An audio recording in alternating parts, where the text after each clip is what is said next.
Assalamualaikum warahmatullahi wabarakatuh. Apa kabar anak-anak bunda yang soleh dan soleha? Apakah anak-anak bunda semuanya sehat? Masya Allah, semoga Allah selalu limpahkan kesehatan yang berlimpah untuk kita semua, agar kita tetap semangat belajarnya ya hari ini. Sebelum kita melanjutkan materi kita hari ini, marilah bersama-sama kita melafazkan basmalah. Bismillahirrahmanirrahim.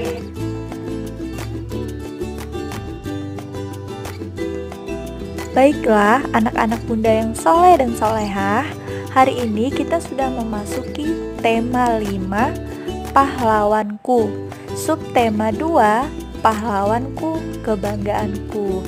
Nah, apakah anak-anak bunda sudah siap belajar hari ini? Siap ya, harus tetap semangat.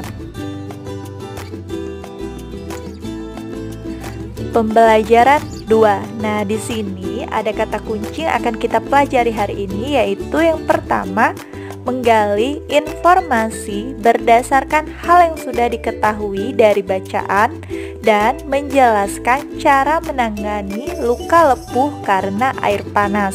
Nah, anak-anak bunda harus semangat ya belajar hari ini. Kita masih belajar tentang pahlawan, jadi harus semangat seperti para pahlawan kita. Baiklah, selanjutnya tujuan pembelajaran.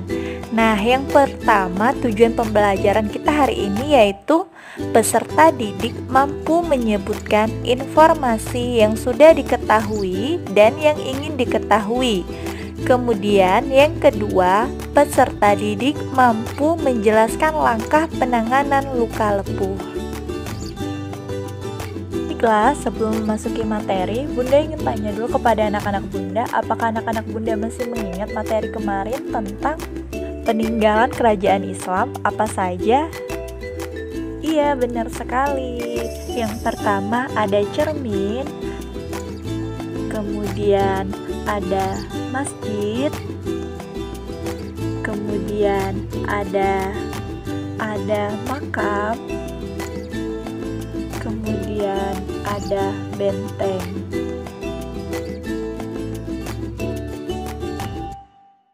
Baiklah, kita akan memasuki materi yang pertama tentang menggali informasi berdasarkan hal yang sudah diketahui dan belum diketahui dari bacaan. Nah, sekarang ayo membaca. Nah, perhatikan di sini ada kisah seorang pahlawan yang bernama Sultan Hasanuddin. Perhatikan bunda baik-baik ya.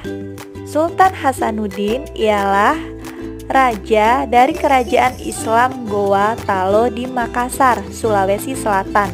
Oleh Belanda, ia dijuluki ayam jantan dari timur karena kegigihan dan keberaniannya melawan Belanda. Ia membela kepentingan kerajaannya dan kepentingan rakyatnya dengan gigih.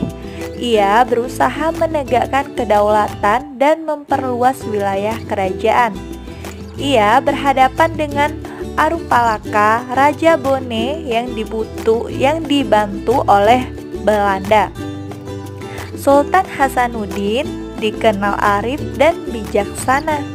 Beliau merasa sedih karena harus bertempur melawan keluarganya sendiri, Arupalaka, Latenri, Tata, Toarung sudah seperti saudara kandungnya sendiri. Sultan Hasanuddin mempertimbangkan bahwa pertumpahan darah di kalangan orang Makassar dan Bugis harus segera dihentikan. Sultan Hasanuddin berusaha menggabungkan kekuatan kerajaan-kerajaan kecil di sekitar kerajaannya untuk melawan Belanda. Nah, kemudian karena perjuangan dan jasa-jasanya, nama Sultan Hasanuddin diabadikan sebagai nama jalan dan universitas di Makassar, Sulawesi Selatan. Pemerintah bahkan menganugerahkan gelar pahlawan nasional kepada Sultan Hasanuddin. Setelah wafat, Sultan Hasanuddin dimakamkan di kompleks pemakaman raja-raja Goa di Sulawesi Selatan. Kompleks pemakaman raja-raja merupakan peninggalan sejarah yang perlu dijaga kelestariannya. Kompleks pemakaman ini pun dijadikan objek pembelajaran sejarah bagi bangsa Indonesia. Nah, itu adalah sejarah tentang pahlawan kita yang bernama Sultan Hasanuddin.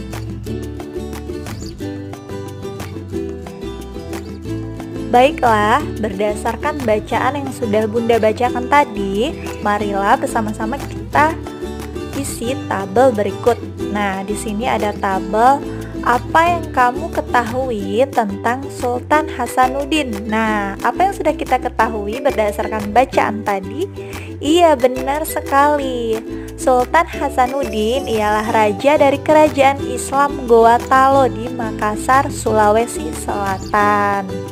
Nah, kemudian di sini ada pertanyaan, apa yang ingin kamu ketahui lebih lanjut tentang Sultan Hasanuddin? Nah, apa yang ingin kalian ketahui yang tidak ada di dalam teks yang sudah Bunda bacakan tadi? Apa yang ingin kalian ketahui? Iya, benar sekali. Bagaimana perjuangan Sultan Hasanuddin dalam melawan kesewenang-wenangan Belanda? Nah, nanti kita pelajari lebih lanjut ya apa yang ingin kita ketahui. Nah, dari perjuangan Sultan Hasanuddin, kita belajar tentang keberanian dan kegigihan dalam melawan tindakan yang salah dan sewenang-wenang. Nah, jadi perjuangan Sultan Hasanuddin ini sangat patut kita teladani dan kita syukuri. Nah, baiklah, selanjutnya kita akan belajar tentang cara menangani luka lepuh. Nah, sebelumnya kita tadi sudah mempelajari tentang perjuangan pahlawan kita. Nah, pada zaman dahulu, para pahlawan kita juga mengalami luka lepuh akibat terjatuh saat perang atau akibat gesekan yang terjadi pada saat perang. Nah, mereka juga mengalami luka lepuh. Nah, di sini Bunda akan mengajarkan kalian bagaimana cara menangani luka lepuh karena air panas. Coba anak-anak Bunda perhatikan gambar pertama, itu ada tangan seseorang yang mengalami luka lepuh akibat air panas. Nah, luka lepuhnya mengalami kemerahan. Ini adalah terjadi karena air panas. Kemudian juga yang kedua ini ada kaki anak kecil yang mengalami luka lepuh. Terdapat gelembung kecil berisi cairan yang terbentuk di lapisan luar kulit. Nah, ini adalah cara tubuh kita untuk melindungi kulit kita yang rusak. Jadi gelembung ini adalah melindungi luka kita tersebut. Jadi saat gelembung ini muncul, kita harus berhati-hati jangan sampai gelembung ini pecah.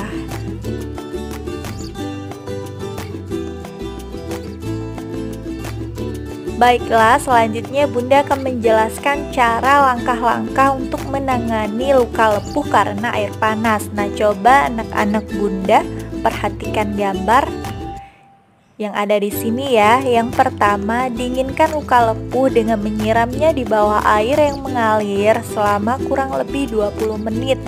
Nah, biarkan hingga kering ya.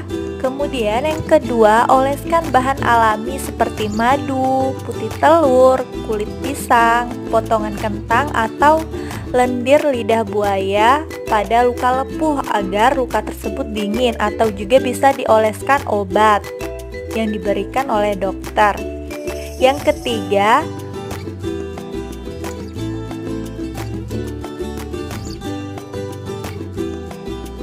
balutlah dengan longgar luka lepuh dengan kain kasa yang berpori besar supaya luka lepuh masih dapat terkena udara. Jadi membalutnya dengan longgar ya, jangan terlalu rapat. Yang keempat, memposisikan bagian tubuh yang terkena luka lepuh lebih tinggi dari jantung untuk mengurangi rasa sakit dan bengkak. Nah, itulah langkah-langkah untuk menanggulangi luka lepuh. Nah, kalian bisa terapkan jika terjadi luka lepuh seperti pada gambar. Nah, jadi kesimpulan pembelajaran kita hari ini adalah dari perjuangan Sultan Hasanuddin kita dapat belajar tentang keberanian dan kegigihan dalam melawan tindakan yang salah dan sewenang-wenang. Perjuangan beliau layak diteladani dan diberi penghargaan. Berbagai peninggalan beliau juga perlu kita lestarikan sebagai pelajaran bagi generasi berikutnya.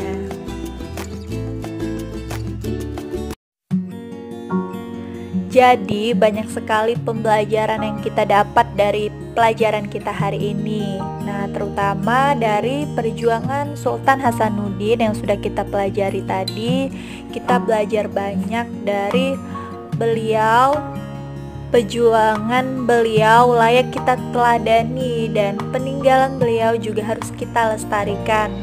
Dan yang pertama, kita harus syukuri apa yang sudah beliau lakukan. Bersyukur kepada Allah atas karunia kemerdekaan yang sudah diperjuangkan oleh para pahlawan kita. Berdasarkan Quran surat Ibrahim ayat 7 yang berbunyi, "Dan ingatlah tatkala Tuhanmu memaklumkan, sesungguhnya apabila kamu bersyukur, pasti kami akan menambah nikmat kepadamu, dan jika kamu mengingkarinya, maka sesungguhnya azabku sangat pedih." Dari ayat tersebut, Allah memerintahkan kita untuk selalu bersyukur atas nikmat yang sudah diberikan Allah. Bersyukur kepada Allah atas nikmat kemerdekaan yang sudah diperjuangkan oleh para pahlawan kita. Jadi kita harus mensyukurinya dan menghargai jasa-jasa yang sudah dilakukan oleh para pahlawan kita. Next, kata kunci pada pembelajaran selanjutnya yaitu membuat buklet pahlawan dan menjelaskan makna serta simbol sila kelima Pancasila.